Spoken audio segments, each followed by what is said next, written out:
Hello and welcome to episode 28 of the Chronicles with us, the Red Devil Chronicle. My name's Andy. My name's Nick. And producer Joe's through the glass. We're all in. And this week, since Jose took the driving seat, we've been training in car parks and parking the bus. But at least the coach arrived on time to evening games. We're going to discuss mentality, LVG, with Joe, Nick and me. That's coming up in the Fan Takeover next.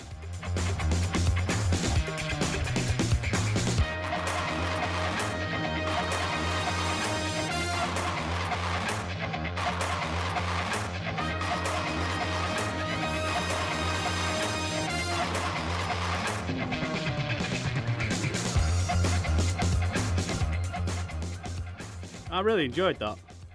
I could have just had an hour of that, to be honest with you. An hour of that. Yeah, it's much better than listening to us. But hello, welcome along.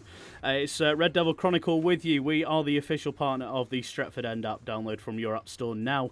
I'm back in the studio, and not only with producer Joe through the screen, but Nick returns to my left. I've got my window back. I'm so pleased. Yep, and you've not got your badminton booked in, so welcome back, Nick. No, I'm back, yeah. How's it going? Yeah, really well. How have you been? Keeping well? Been alright, been okay. Ticking over. We had to bring you back. The views were taking a bit of a hit without You were a little bit, yeah. You were struggling. He's just so popular, isn't he? I mean, he really makes the show. It's the enthusiasm he thanks, brings. guys. It is. It's that energy. Well, I'm pumped tonight. Yeah, I've heard he's pumped. There is vicious rumours that Nick might have some energy tonight. Bear with us. But we're going to start with the fan takeover with reaction to the Liverpool versus Manchester United game, of course, from Monday night. Liverpool 0, Manchester United 0. Red Monday, as it was touted, or Dead Monday. You decide on that one. Nick, I'll start with you, being as you've decided to bother to return to the studio. Oh, thanks. We asked firstly on Twitter, it's every Monday at 12 o'clock, you know the story by now.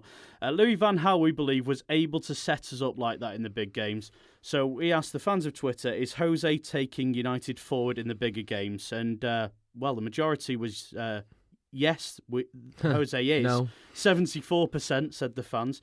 26% said no, Jose is not taking us forward. 74 said yeah. Yeah, absolutely. Nick, where do you stand on that? We've lost one and drawn one against Liverpool and City, haven't we? Well, so I'd far as I'm aware, class them as the big game. they are the big games. And did not LVG not have the best record last season for the top sort of 6-7 teams? What really irritated me, and you're absolutely right with that point, is that I don't want him back, but I'm just... no, we don't want him back. Saying. But he won his last 4 games against Liverpool. Yeah. So United were on a really good run against them, and I don't know. I mean, I'll read a comment here that's coming from at Buck07. That's Rob on Twitter. He said it was pragmatism. We're work in progress. These are P words slightly different from philosophy, aren't they? It's always that rubbish, though. It's with United last 4 or 5 years. We were that under LVG. We were that under Moyes. We were that under Mourinho. I want the finished article. He says that we're laying foundations, Joe, at the end of this. Do the foundations need to be laid quicker by a man who was seen as a quick fix for Man United? Well, we've got is foundations, it appears. We don't seem to be able to come above that. It's just getting a bit silly. Like Nick says, I completely agree with him. It's just, how many years are we going to be work in progress? How many transitional years? Exactly. Well, this is it. If we're just going to get a new manager every year, it's becoming an excuse. We That's spent the problem. 300 million, maybe more than that, in the last 2 seasons. Well, we're in danger of being called. We can't even throw threats at City anymore because we're doing the exact same and not getting anything from it. Yeah. Absolutely right. I mean, Nick, this was never going to be popular opinion, and you know we might be jumping on Jose quickly, with it only being 2 big games, as you say, City and Liverpool, that we've played and not played so well in. But I think it's unfair to level criticism at Louis van Gaal if you're then going to have Jose come in and spend as much money as he has done in getting his own players in, to not really see any difference. And I just think you can't avoid not giving stick to Jose because he's seen as a better manager, can you? No. You have to be fair in this assessment. What I will say is, obviously, Jose's not only had a couple of games, he's not had many games yet, and in the big games, I wouldn't say he's taken us forward as of yet. I would say he's setting up differently to do the job he wants. I've got a feeling this season, publicly, he'll say that he wants to win the league, but I think privately, I think top 4 is the target. That's just my honest opinion. You don't have to agree with that, but obviously Jose, being the big ego he is, he will pipe up in front of the media and say he wants to win titles within his first year, but looking at the squad and looking at the way we performed in big games versus City and Liverpool so far, top 4 is the target in my eyes. Yeah, it's a sad state of affairs, but effectively the targets seem to have stayed the same, despite the fact that we've supposedly got ourselves a better manager. And there is a worry overall when I was looking into this with Jose's record. Against the other so-called top-class managers that are around, he seems to shy away from the big occasion, Joe. I was looking into some numbers here on this. We've got Jose versus Pep. I mean, of course, this has been taken around Europe, not just, of course, for United. Played 17 games against Pep, won just 3. That's a win rate of 17.6%. And against Klopp, in 6 games, he's won just 16.7% of games. How many of those games did Pep have Messi, though? Well, I mean, this might be a fair point. What's the question then? But I mean, how many of those games did Mourinho have Ronaldo? Pep last night. How many games did Mourinho have Ronaldo though playing against him?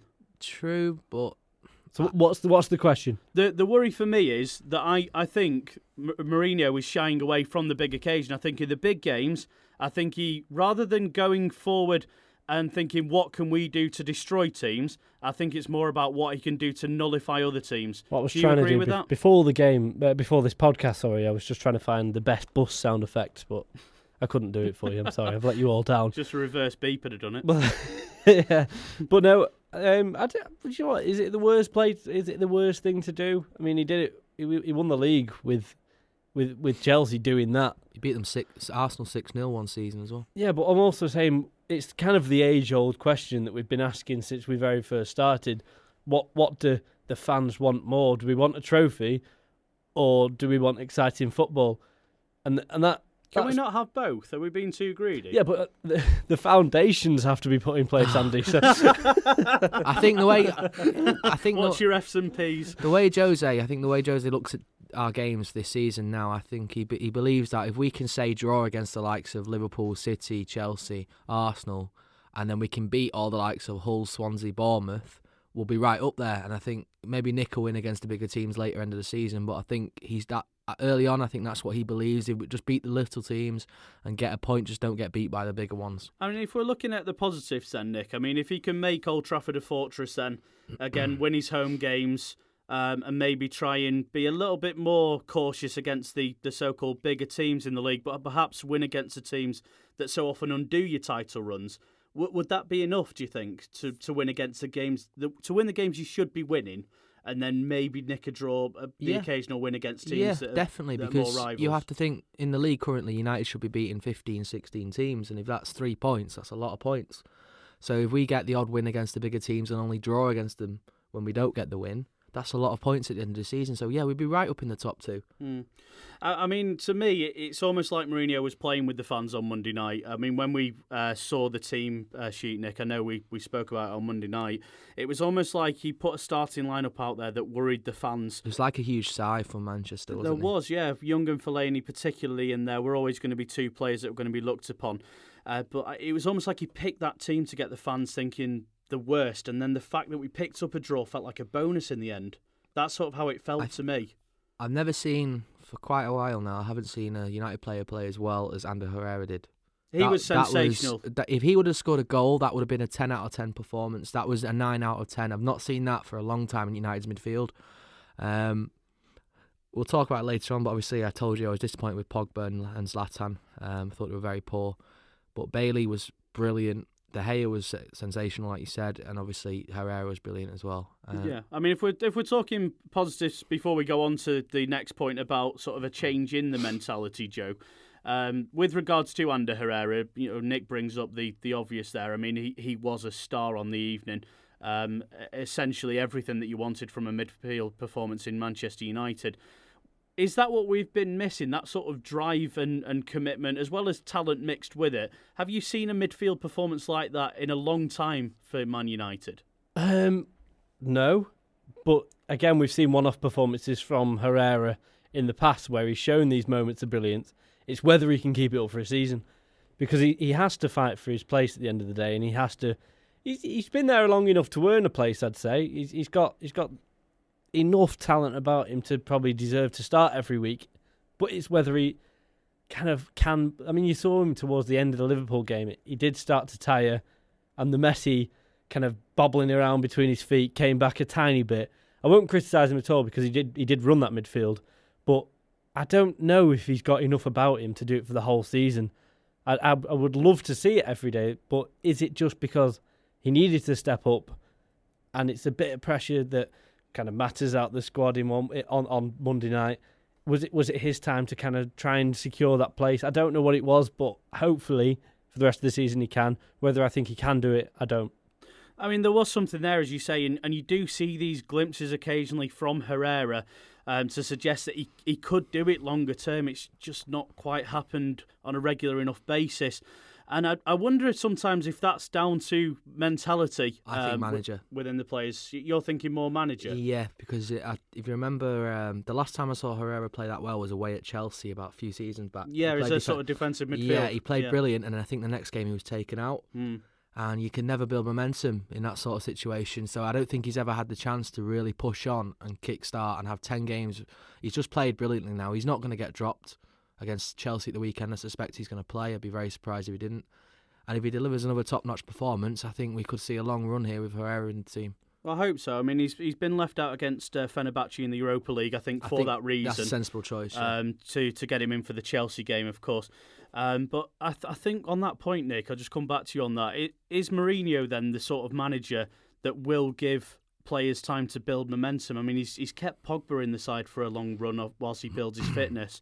Do you think he could give Herrera that run of games that perhaps he needs to build that confidence and to get that consistency in his game? Yeah, there's no one else at the moment, in my opinion. You've got Fellaini. Long term, I don't think he's long term option in my eyes. Schneiderlin, I still like Schneiderlin, but where has he been recently? He's not even been on the bench. Apparently he was injured, but I don't think he's part of Mourinho's plans. I can see him going, sadly. So I think Herrera could be long term. I don't think he's not playing Carrick. I think the reason behind that is, like I said, he's 35, and Mourinho's building for the future. He doesn't want to get heavily reliant on Carrick in the middle of the park, and at the end of the season he leaves, and we've got a massive gaping hole again we need to fill. So he needs to try different things, and Herrera's that option at the moment. Absolutely right. Joe, we'll move on to the next question from the fan takeover then, and that was simply, do you worry that United's mentality has changed? Do United seem to go to Anfield settling for a point Monday night? Now, 26% of the fans said yes, 74% said no. So the majority ruled that they're not worried about a change in the mentality of Manchester United. What are your thoughts on that, Joe? Where do you stand on that? Is there any concerns that you have about the way United are mentally going forward? I mean, you have to almost slightly question what the mentality is of United going forward. But again, it's early days of a new season, and at the end of the day, we are going to Anfield, who do look they did look like a really threatening side.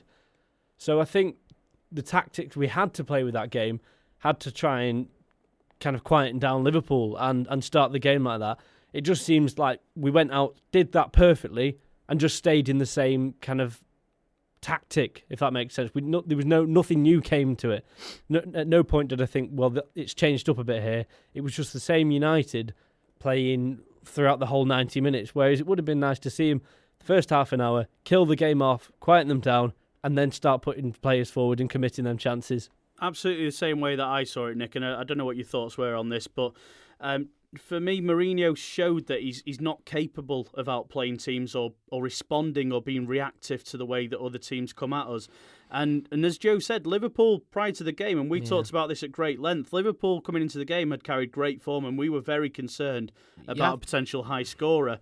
But when you watch that first 20, 30 minutes of the game, that Liverpool team was not the Liverpool team we've seen at the start of the season. But there was no response from Jose. It was impressive how we stifled them. They were high flying. I saw people tweeting 3-4-1, and I agreed with them.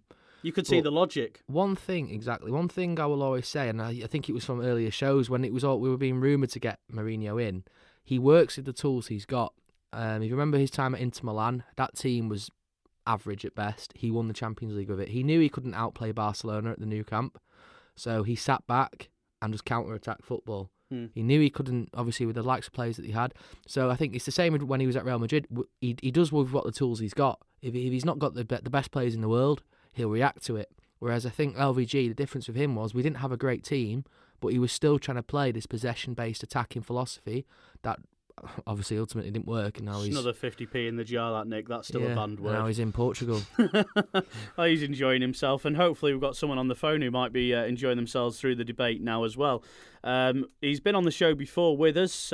We had a great time having him on, and he's now over the phone with us. We're bringing in a fourth voice. A great time as well, because I was just about to ask a question that he fired at me on Monday night that we put into the fan takeover itself. So, Sam, welcome to the show. Great to have you on board. Hi guys. Hello. How's it going? Not too bad. Excellent stuff. Sam, we were just starting by asking a question that indeed you spoke to me about on Monday, which was, whilst Jurgen Klopp seemed to make changes that affected the dynamic of the game, Jose Mourinho didn't seem to respond to that. We were just talking about, with the tools that you've got, how much can you do with that at the moment? But we asked, is Jose proving too stubborn at the moment? And the results came in that 37% of the fans said yes, he is, and the majority, 63%, said no, he isn't. So, Sam, talk to me about the sort of reasoning behind the question that you fired at me there. So I believe that he does need to change quicker, and I think we've seen it in the past where he's not done that in some matches when he's been at Chelsea. But I think we're looking at a different Mourinho than what we've ever seen before, because he's always been a fiery character. But I think he just seems a bit duller, a bit more kind of like the world's against him from the very start of the United takeover. And I think that's why I think he's almost scared to make the changes, because he doesn't know his best team yet, but he doesn't want to find out. I'm not getting that from Mourinho at the moment. I've not seen that. I don't see that side of him. What are you seeing, Joe? Tell us what side of Mourinho you're seeing. I wouldn't say that he doesn't know what his best side is, and I wouldn't say that he's just the world's against him and he doesn't know who to pick, because he's dropped Wayne Rooney at the end of the day. What other manager's done that in the time there? So he's made some bold kind of choices. It's just I've seen worse press conferences from him where the world's been against him. That's just my opinion. I think he's just settling in. That's where I stand with it.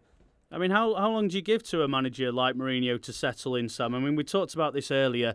He was supposed to be the quick fix, and we're not expecting miracles here. I mean, it was a team in disarray. But, I mean, how long do you leave it? How much patience do you have for Mourinho coming in before you start to really question what he's going to get out of this squad? So it's interesting that we're having this conversation now, because the other time we were on the show, LVG was still there, but we were talking about a replacement for him, and that was when we talked about Mourinho being the quick fix and Pochettino being the ideal candidate, but Absolutely. Mourinho being the best of availability. But I think he definitely needs more time than what everyone might think to give him. Any manager of his quality at the side that he's at needs some time to build around him and his philosophy. But at the same time, you go and spend £200 million, £300 million, people expect results, but it's not always about the results. If Man United went to Liverpool and got a 0-0 draw and played well and went for the win but ended up with a 0-0, I think people will be happier than what happened on Monday night, where they truly set up for a 0-0. He went there for a point, and as we spoke about after, we weren't sure how to feel about it, because a United team that's not on form versus a Liverpool team that was very much on form, to get a point's a good result. But I think it's just about the way he's doing it at the moment is the bigger problem. What's your thoughts on that, Nick? It's a good point Sam raises there. With regards to the manner of which you go out to play a game of football, so the point itself might not have been a bad result, but was it the fact, I mean, United didn't have a single shot on target in the whole game. I mean, was it the defensive manner in which he set up the negative approach that perhaps he's bringing in a bit of criticism? I just think he felt he had to at this stage of the season. We've already been beat twice. In the latter stages, if we need to win, I think Mourinho will go for it. He's done it before, he's done it again. But I'm not worried this early on about the way we play. As I just want wins at the moment. We've had 4 seasons of rubbish. So if we nick a win and we only have 35% possession, I don't really care. That's the spirit. Thanks. And, we're some way off a win, though. Like, that's the way I see it, is that there is no win on the card sometimes. There comes a point, like United are sitting 7th in the table, where you have to go for it and make changes to get those wins. But at the moment, it's either, like I said, he doesn't know what changes to make because he doesn't know where. Who would you bring on? Fits. 75th minute, 0-0. Who'd you bring on? Well, Who's the game changer? in that game specifically against Liverpool, Ibrahimovic couldn't hit a barn door, and he's meant to be the main man. But in that game, he was silenced by Liverpool, and I think by his own midfield that weren't supplying him. So you need to change something around that, whether it's a midfielder to specifically sit right behind or play with Ibra, or change the formation so Ibra has someone to play with up top instead of leaving him very, very isolated. So do you think Wayne Rooney was supposed to do that role when he came on? Possibly. It didn't give him much time to kind of get in, and it was sitting on the right, wasn't it? With No. He did. He sat him in the wrong position. He sat him on the right-hand side. Yeah, so Wayne Rooney shouldn't have come on anyway. Wayne Rooney should have stayed on the bench. Obviously, some people have some very strong opinions about Wayne Rooney. We're fully aware of that. I personally would have took Ibrahimovic off, like you said, Sam, and I would have pushed Rashford up front, and I would have probably brought Mata on. I would have looked to have changed it a little bit. That's what I would have done personally. I wouldn't have brought Rooney on. Just a bit of a bold call. Like, Ibrahimovic wasn't doing anything anyway. I agree, yeah. So it couldn't have got much worse by changing it a little bit, just to react to the dynamic change. Yeah. One thing that did really disappoint me, Pogba. Like, he was playing Can you hear his name one more time? He was playing in a number 10 role. Mourinho took away his defensive duties. He wasn't obligated to go back and track players back. He was just supposed to pressurise the defence of Liverpool. He had a free role for a huge game, and I just thought he let the team down massively. Well, as you'll hear in my game in a short while, Joe's prepared another game, has he? Pogba is a big part of it. So Okay. We'll find out some of his amazing stats at the end of the podcast. Be interesting to see those, Sam. But on the subject of Pogba, with as Nick mentions there, being given a licence to roam, what is it that's going wrong with Pogba at the moment? Why is it just not fitting at the moment with how United are playing? I think you also have to involve people like Ibrahimovic in that as well, where you've got two new huge characters into the squad, and they look very isolated in what they do, and they seem to have a lot of banter between them, but people have said they're in awe of Ibrahimovic and in awe of Pogba, and I think players are giving them a little bit too much respect. So you think someone needs to sort of almost grab him and sort of have a word with him and say, look, this isn't good enough. You're part of this team. This is a team effort, not the Pogba Ibrahimovic show. I think that's what I'm finding. I think there's a better balance to be had. So you look at Liverpool.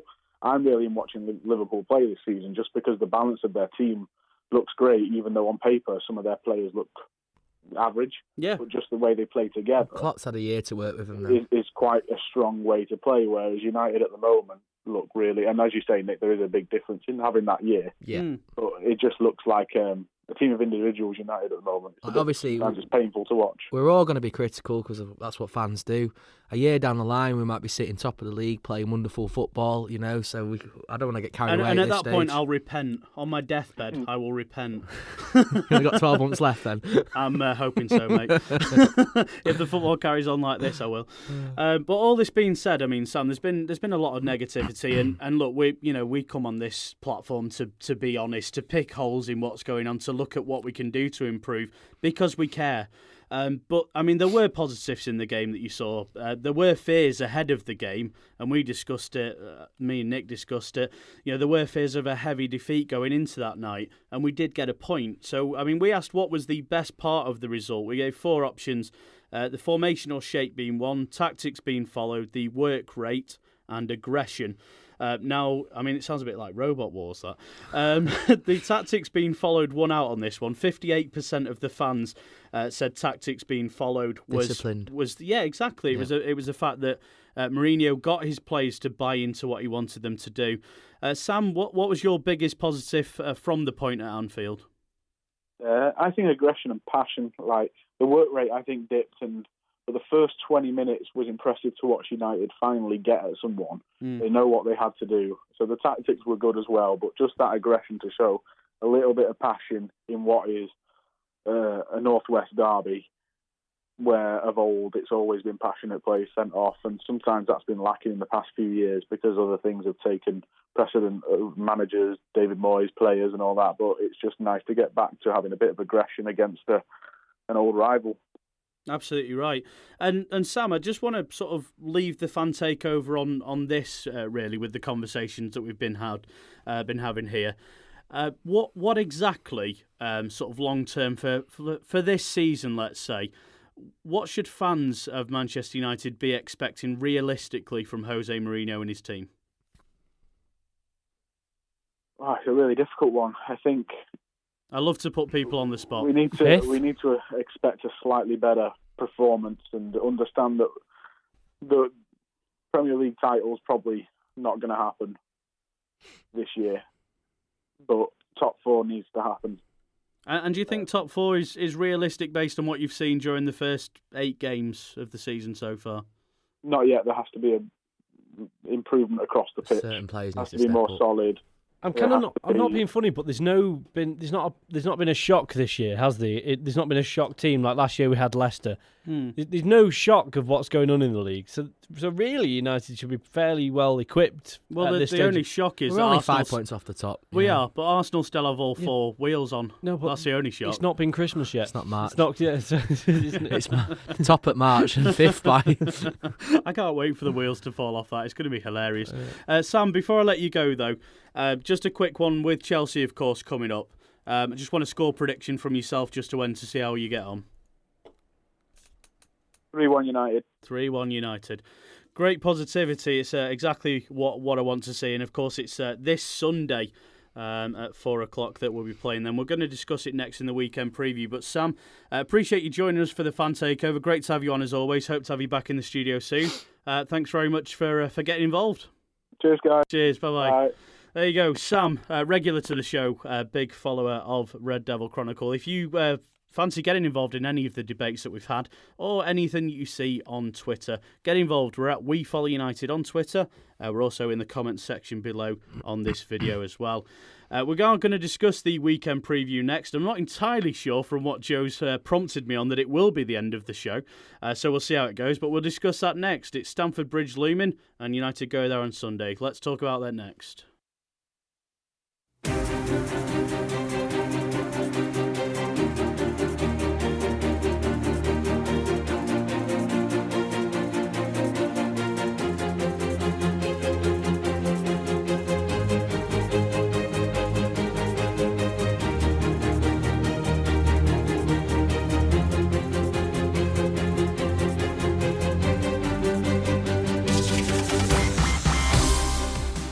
It's Sunday at 4 o'clock. It's Chelsea versus Manchester United. Will Jose's return prove a bridge too far? Emotions will run high as Mourinho returns to the club he built. On the same weekend, Chelsea fans are holding a fitting tribute on the 20th anniversary of the death of Matthew Harding, the club's former vice-chairman. But will it be blues for Jose Mourinho? Can he keep his team in check? Or are they bound for more blues at Stamford Bridge? We'll discuss that, predicted lineups, score predictions, and much, much more. Joe's going to throw some stats at us at the end of it. It's chaos, as always. So if you want to fade that music out, Joe, as epic as it is, I think it's time that we discuss the weekend preview, isn't it? Nick's applying the pressure on you, it seems. Absolutely right. Let's go into it then. I'm really enjoying that build-up. We're doing that every week, I've decided. We'll have to find some other music. I feel like I'm on a knockoff Sky, if I'm being honest. Knockoff Sky. I mean, I was happy enough with it. Does the job. So Nick, let's go into it. The Chelsea game, of course, it's this coming Sunday. I was having a look into this. I mean, it's quite a depressing thing to bring us down from after that build-up. But United are without a win in their last 10 meetings with Chelsea in all competitions, which spans back to October 2012. 5 of those are being draws as well. Not that we need another one of those at the moment. But Nick, can Jose break the sorry record against a team that he knows best this weekend? They're not the same Chelsea, Andy. They're not the same. Even from last year? No, they're not the same at all. I've watched them. To be fair, I've watched them quite a few times this season, and I think they look really dodgy at the back. They've got David Luiz now. He's a clown. So I'd honestly, I fancy us this weekend. I don't know if I'm being overly positive, but Gary Cahill has been woeful this year. David Luiz, I don't know why they brought him back. What happens if John Terry returns? Does that make any difference at all? He's a year older. I'd play Marcus Rashford up front. I mentioned it earlier. I would have pushed him up front against Liverpool. His pace will cause them problems all day long. I'd even think about playing Martial up front as well, his pace, and just really go at them. I think their danger man, in my opinion, is still Hazard. I know Costa's been banging the goals in for him, but Hazard's one of those players that he'll play awful all game and he'll pop up with a 30-yard screamer. That's what he does. Are these the sort of games, though, that are built for Eden Hazard, though? I mean, he hasn't stepped up on the bigger occasion. No, he's not. He's not been great this season, admittedly, and he wasn't great last season. Obviously, he had the wonderful season the year before that. It's drips and drabs, isn't it? Yeah, I don't think he wants to be there. Obviously, I'm a United fan looking in, but I think Hazard doesn't want to be at Chelsea. Certainly seems that way. I don't think Costa wants to either. I've never felt this confident before about going to Stamford Bridge in quite a long time. I do really fancy us this weekend. I think Mourinho will fancy it as well. And if we play like we did defensively against Liverpool, who are a much better team at the moment than Chelsea, I don't see them causing us problems. Joe, you've heard what Nick's had to say on this. He's never been so confident going to Stamford Bridge. Where do you stand on that? Could all go wrong now, couldn't it? Well, it could go terribly wrong. You found an interesting stat before, so I'll leave. But look, I just think it's... I don't know. I feel like they'll be fired up. You've got players there who played under Jose Mourinho, like the Clown, and they're going to be up for it. And Hazard's going to have something to prove against him from being unhappy while playing underneath him again. Costa's going to have something to prove. They all look pretty good, to be honest, Chelsea. They have in parts. Well, yeah, I say that loosely, as always. But recently, I'd say they worry me. They look quite a good attacking side. I mean, if you compare the form guide between the two of them to look at the runs of forms going into it at the moment, United in their last 5 have won 1, drawn 2 and lost 2 in the Premier League. It's 5 out of 15. Chelsea, though, they surprised me, not a great deal better. So perhaps a sign of a little bit of inconsistency, as Nick says. 2 wins, a draw and 2 defeats with 7 from 15. So only 2 points better off over the last 5 games. Not what I expected to see from what I've seen of Chelsea. Yeah, but would you have expected what we've got from Man United? No. So, I mean, 5 out of 15 is shocking. It's appalling. No, but exactly. From what I've seen of Chelsea, they've looked good in parts. So I was quite surprised to see that they've only picked up 7. I think Conte's found the formation he wants to play. Obviously, he was trying multiple things, but he's gone for 3-4-3, I think. It was a 3-4-3 against Hull that sort of played out really well for him. But that's Hull. Exactly. Like I said... But they're saying that we only nicked a 1-0 at Hull. Yeah, but we're not the same Man United as we were. They're not the same Chelsea. It's not like it's 2004, 2005 again. But I don't know what it is. I'm just feeling a little bit more optimistic this week than usual. Good. Well, thank goodness for some positivity in the building. So Nick, I mean, moving on to how we sort of line up against Chelsea, what sort of team would you go with? How would you sort of set up formation-wise? Totally different to Liverpool. Who would you include? Totally different. I don't think we'll have a partisan atmosphere like we did at Anfield. I don't think they generate as hostile. Does partisan mean taking pictures of our manager before the game? Yes, I did see that. No, but I think we line up very defensively, obviously, and it against Liverpool, it was just to nullify them, particularly in the first 35 minutes. I think with Chelsea, they'll expect the same, and that is what I want them to think. If I was Mourinho right now, and he'd know Conte will be sitting there thinking, right, they're going to do the exact same thing they did against Liverpool, to sit back. So you want Jose to bring his bus onto the pitch and then get off on a moped? Literally, yeah, because they won't be expecting it. So I'd literally tell all the players, go for it in the first 20 minutes, try and nick a goal, and then we'll sit back and let them come at us. Well, thank goodness. Nick thinks we're going to move away from the 6-3-1 that we saw against Liverpool. Thank goodness for that. Joe, are there any players that you want to see in or out of the team that played Liverpool? Anyone you want to see coming in for the Chelsea game? Memphis. You can This only is not ask Football Manager, Joe. You can only ask him 2 or 3 questions before Memphis becomes the answer. No, exactly. I get broken after that. I don't know. It's a tough question. I'd quite like to see Martial back. And of course, played against Fenerbahce, which is always good news to see him back in the team again. So hopefully, I don't really count the Europa League. But good to get some game time. I mean, at least he's back from his injury, so possibly could play a part. I just treat it as the European League Cup. So Martial comes back in then if he's fit. Yeah. Who else would I like to see? Or out? I don't know who I'd like Shaw to be a feature. I don't think 3 minutes at the end of the game is going to help him out in getting any confidence. Again, he was sensational in the last game he played at Stamford Bridge as well, wasn't he? Marauding forward before his injury, of course. It'd be lovely to see him getting back into form. I don't want Fellaini, as always. So where do you stand on the midfield if Fellaini goes out then? Are you keeping Pogba and Herrera in there? Well, the thing is, you almost it's getting to the point where you have to bench Pogba. No. In favour of who? I mean, if you're getting rid of Fellaini and Pogba, Schneiderlin. You can't bench him. No, because this is what LVG did, and it kills the confidence. Yeah. Something will happen. Obviously, he hit the bar against Watford from a screamer. He'll do something in the next couple of games that'll be unbelievable, and the confidence will build. You need to build momentum. I suppose, but I just think at the same time you shouldn't let players just play on the price tag. I agree completely. He has been like glue. He's been sat in Ibrahimovic's pocket for He was for the worst too long. player. He was the worst United player on the pitch against Liverpool, in my opinion. I don't know how you two feel about that. That's certainly something that caused a bit of controversy. Yeah, because on the social media I noticed world. that. Yeah, I did obviously a rating thing on Twitter after the end of the game. I mean, four is quite low. Zlatan was a 5. The only reason I gave Zlatan more because he was terrible as well, and he missed our only opportunity, which Pogba provided. You know, but he got absolutely no support or no service from Pogba. I don't know what Pogba was doing. I mentioned to you earlier on, Mourinho basically gave him a license to roam on a huge night, a huge game away at Anfield, and I think he really let Mourinho down.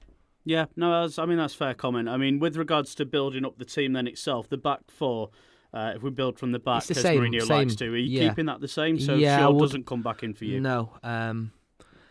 I don't think that Chelsea's wingers, I don't think Willian will play. I think he's had a family bereavement. There was a bereavement, so it'll either be him or Moses, depending on where Willian's up to. Defensively, I don't think Willian's the best. I think going forward, he's a brilliant player.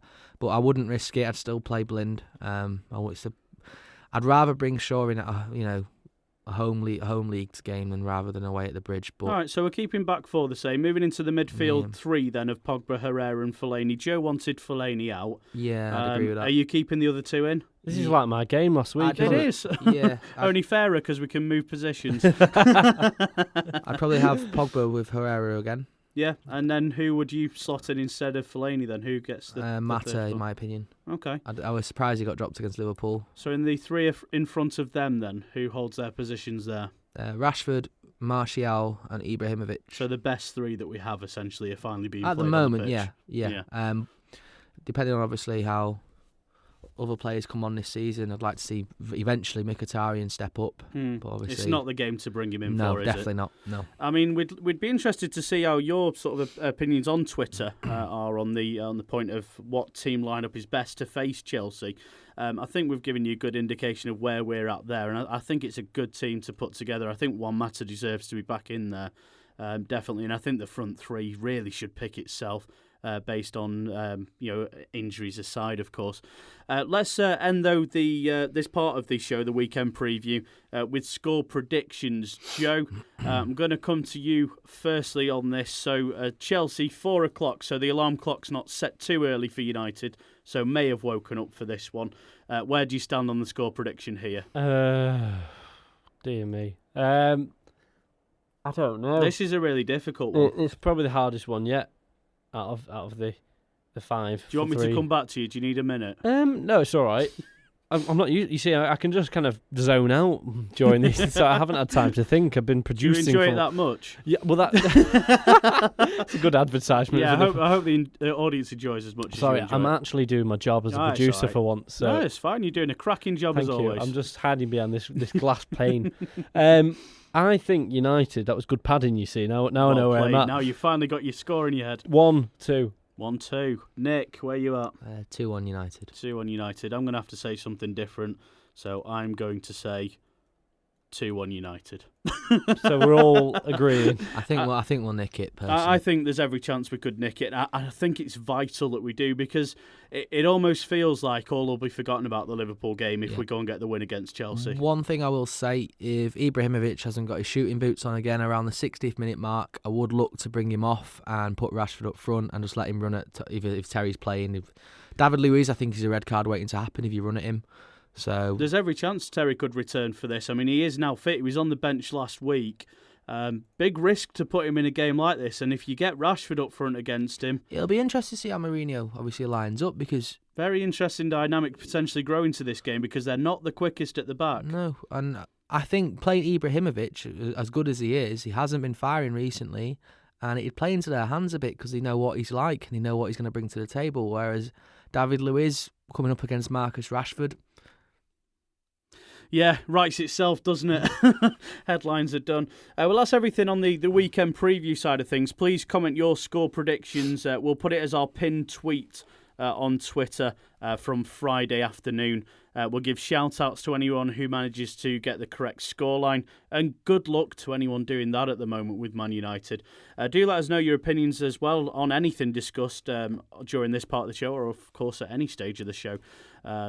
We Follow United on Twitter, as say, comment section below. To finish off the show then, we have got a stats game coming up from Joe. It's just about ready. It's just about ready. We've managed to just about pad it out enough for him. And I've managed to get the shift key stuck on my keyboard, so I can't do much about it. So there'll be a lot of capital letters in whatever you're writing there. Yeah, it's quite difficult. It's...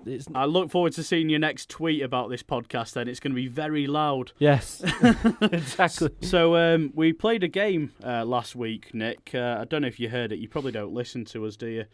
I listen to you enough, on the phone, Andy. I don't need to. That's true enough. So explain my game to them. We played it. Yeah, we played a game with Chris Clay last week, didn't we? Regular to the show. Explain what that was. I lined up 5 clips of Manchester United goals from the last 20 years, I think it was. And, blimey! And you had to guess from just the commentary which goal and who scored it and what year it was. Can we do players' date of births? That is Nick's only party trick, and we are not ever putting that in the podcast ever. Next week against Chris Clay, I think. Yeah, we'll get that one lined up. That is Nick's sad party trick, and if you want to know how sad Nick is, just send him a tweet at We Follow United with a player. He will respond, no doubt, with their date of birth. Right, so anyway, this week I am going... Too much football manager. Too many years at uni. This week I'm going to challenge you in a bit of a stats game. Okay. So it's going to be from the 16-17 season, and it's going to be a variety of strange facts that you probably don't know, hopefully. Okay. To be honest, some of them are easier, some of them are just weird. Let's hope for the best on this one. Joe, have you thought about the format of this week? Because I know we had slight errors last week. Okay, so there's 5 questions. Right, so we're doing a 2 each and then a tie break again. Yep, it depends. That's the way you wing it. So all I want to know is, well, I'll ask you the question. Are they multiple choice? Because Andy loves stats. Well, I'll give you 5 players. I'll give you a fact first, and then you have to tell me who the top fact is of the question I have ask. you got a preference? Because I know you chose Chris Clay to go first last week. Have you got a preference on who goes first this week? This week, yeah. I'll. You're definitely favourite. I'll roll the coin. Yeah, you're the sort of guy that reads dictionaries. I'll roll Only whilst having my morning beer. Hold on, let's play a game. We've got heads or tails, but Right. the only thing I've got is a credit card. That's not going to work. Oh is no, it? actually, I've got You've come an well ID. prepared as ever. So, is it going to be my face or nothing? This is the new heads and tails, isn't it? Right, you ready? So it's an ugly face or a blank side? Yeah. I'll let you call this. All right. Which okay. one do you want? The blank side. You don't want me. No, it scares me. Scares you. It's worse than those killer clowns, isn't it? Yeah, that's what it is. Right, you ready? Oh, Nick, your choice. First or second? I'll let Andrew go first. All right. Andrew. Yeah, it's getting serious now, isn't it? Right. I So feel a lot of pressure number now. He's built one. me up. Number 1. Zlatan Ibrahimovic has had the most shots out of Wayne Rooney, Paul Pogba, Ander Herrera, and Marcus Rashford. But who has the best shot accuracy? So that's Rooney, Pogba, Herrera, Ibrahimovic, and Rashford. Who do you think has the best shot accuracy? Ooh, well, it's definitely not Ibrahimovic, so I'll immediately put him out of the equation. I think it is. See, this is a difficult one because Herrera's not played that much, so it depends how accurate he's been whenever he's had chance to have a shot. You can ask me who else, how many shots they've had, if that helps you. Okay. How many shots has Herrera had then? 5. Okay, and what about... So we've got... I'll give you them all. Rooney's got 12. Okay. Pogba has 23. Herrera with 5. Mm-hmm. Zlatan with 41. And Rashford with 10. Oh, it could well be Rashford, couldn't it? I'm just going to have to go with my instinct. It could be Herrera, but I'm going to say Rashford. That's who I would have said. Nope, it's Wayne Rooney. Ooh. Oh, of course. 60%. I know exactly why he's put that in. And a Herrera shot Because accuracy. he hasn't got his Wayne Rooney bell anymore. He had to put a Wayne He Rooney always stat comes that to the makes Do sense. you want to know Wayne. the appalling accuracy of everybody else? I imagine it's atrocious, especially for Pogba and Herrera's Ibrahimovic. missed. No. Herrera Pogba must be- 24%. Herrera must be really low. Herrera at 0%. Yeah. Oh, all right, good. Zlatan 48%. Hmm. And Rashford 50%. Oh, so, Rooney won with 60. I'll pick the second then. Okay, so Not good Zlatan enough, out though. of Zlatan, Mata, Rooney, Rashford, and Martial. Nick, this one's for you. Okay. Zlatan scored the most goals with 4. But who scored the most left-footed goals? Okay, who are the players again, sorry? So it's Ibrahimovic, Mata, Rooney, Rashford, and Martial. Matters. You've got a double chance here. Matters the only left-footed player. If you can get both, I'll give you 2 points. He scored one against Leicester. That Both was for left what? foot. There's 2 players that are drawing on this one. Oh, are they? So he only needs to get one of them to get a point. Well, I'll give you. Wow, this is the dynamics falling apart already. This is you being unfair to me again, isn't it? You've got it in for me in these games. So it's You won last week. So Ibrahimovic. Ibrahimovic, Mata, Rooney, Rashford, Martial. Ibra with 4 goals scored. Mata with 2. Rooney with 1. Rashford with 3. And Martial with 1. Who I'm going to scored say the most left-footed goals? Mata This is the obvious one. and Rashford. Oh, he's got them both. Well played. He's got them both. It's a deserved point then. Yeah, no, I think one was against Hull and I think one was against Leicester for Rashford. Did you know it? No, I didn't know it. I remember the I games. mean, I would have guessed Mata. I mean, these seem the obvious one. So I was mean, thinking Rooney again. yeah, you just never know. But yeah, I think a point's fair there. I think that's a fair comment. All right, just a point. Yeah. All right, 1 point. He only deserves half a point for Mata. Okay then. I'll give him the other half for Rashford. Right, so disciplinary now. Oh, God, here we So go. who has the least yellow cards out of Bailey, Herrera, It's not Bailey. Pogba, Ibra, and Smalling? Who has the least? Bailey, Herrera, Pogba, Zlatan, Smalling. This again isn't one. It's not going to be what I'm thinking because. Oh dear, this is difficult. So it's not going to be. It's not going to be Bailly. Pretty sure of that. He loves a yellow card. Herrera again. It's to whether he's played enough or not because he loves a booking whenever Played he plays. 6 games, That's enough to get him booked. a couple of 410 times. minutes. It's the least out of the... No, it's not the least. See, Smalling's the centre back, so you'd assume he'd got a few, but he might be the trick question because you put Ibra in and you think Ibra wouldn't have, but Ibra's been a little bit out of order recently. Ibra has played the equal amount of time as... I'm gonna just guess at this Bailly. at Chris Smalling. He's got it right. Oh, there we It's go. Chris Smalling. Ibrahimovic's got 3. The shirt puller. He's got the most. The rest The are on... shirt, he loves yeah. a shirt. Chris pull, the yeah. shirt puller Yeah, Smalling. He loves to grapple, that boy. Well, he's So, got away with it so far. Nick, So this it's is you to 1-1. win. No, it's not, because the tiebreaker is double points, remember? You remember the last He's question? blatantly just invented that now. No, we did it last We week. did do this last week, but Alright, and I okay. already won in defence, so I think that's only fair. Right, you Alright. okay? So out of the It following definitely isn't players, fair, but I'm Nick, going to claim it is. out of the following players, Nick, Luke Shaw, Smalling, Blind, Valencia, and Bailly. It's a defensive question. Valencia has the most blocks, with 5 blocks. But who has the most clearances? Luke Shaw, Smalling, Blind, Valencia. Oh, Shaw. Sorry, I'll go again. Shaw, Smalling, Blind, Valencia, and Bailly. Who has the most clearances? Who loves pumping a ball forward, Nick? Who is a long ball merchant? I think this is a trick question because the obvious one, obviously Smalling's not played very much. You'd say Bailey. But I don't think it is Bailey. I think it's Blind because he's been playing left back and he hoofs it down. Bailly loves a punt, but so does Blind. Yeah, he hoofs it down the line a lot. I'm going to go Blind. You're wrong. Oh, is it Bailey? Yeah. Yeah. Oh. It was a toss-up.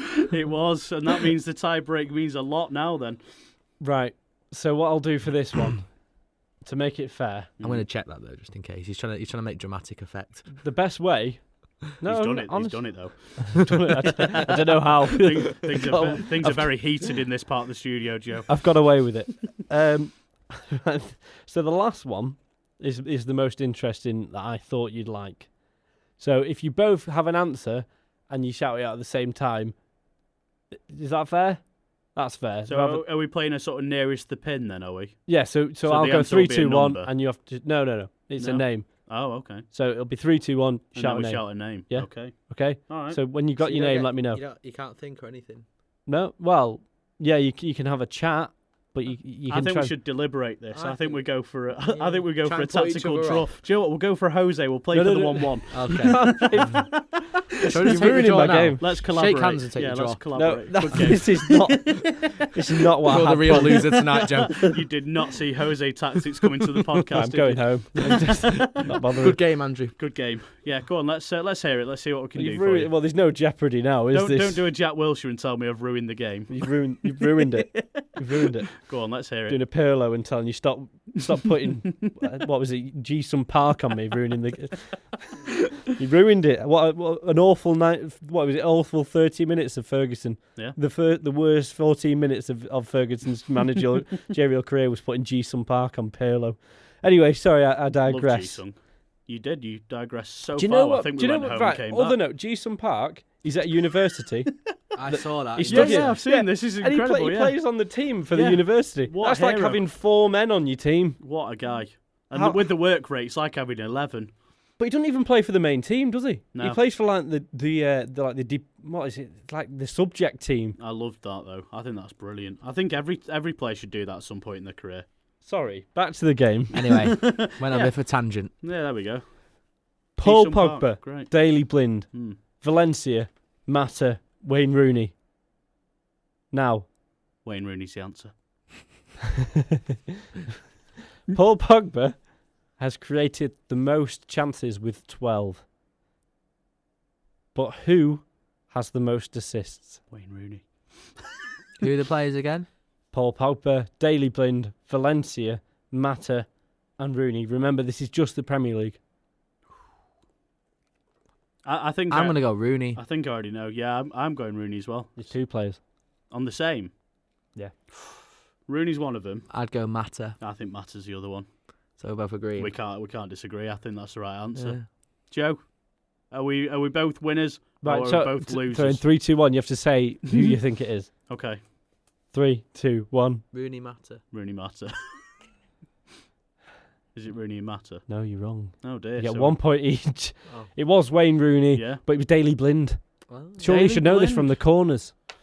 The amount of the corners that went in against Leicester. Well, this is true. Yeah, there were a lot of corners that went in against Leicester. It's a very good point. Yeah, well played, Nick. That's Well played. so Good- well good played. game. That's a Good- 2-2 in the end. good draw, Yeah, yeah. there's a lot of goals in that one. Something you don't often see. Very at exciting United. game. Thank There you you for go. playing. I'll try and come up with another one for next week. Yeah, great Maybe stuff. date of birth related. Oh, No, thank please you. do not Yeah, do that. Andrew's not winning. I'm if just not that's- going to attend. Excellent stuff. Well, it's been good fun to end after a bit of moaning, and then a slight bit of positivity peaked at some point about Chelsea. But let us know your thoughts on what's going to happen this weekend in the comments section below, or at We Follow United on Twitter. Will we win at the Bridge? It's a big game this coming Sunday. We all think that we're going to edge it. Do you? Discuss that and anything else that you want to pick up with us as well. It's been a great show as always. Good to have us all back in the studio, and we will be back soon. In the meantime, we are the official partner of the Stretford End app, so be sure to visit your local app store now, wherever that happens to be these days, and download it now. It's a great app for all Manchester United fans out there. And thank you ever so much for joining us. Let's hope it's Red Sunday this week and not Red Monday.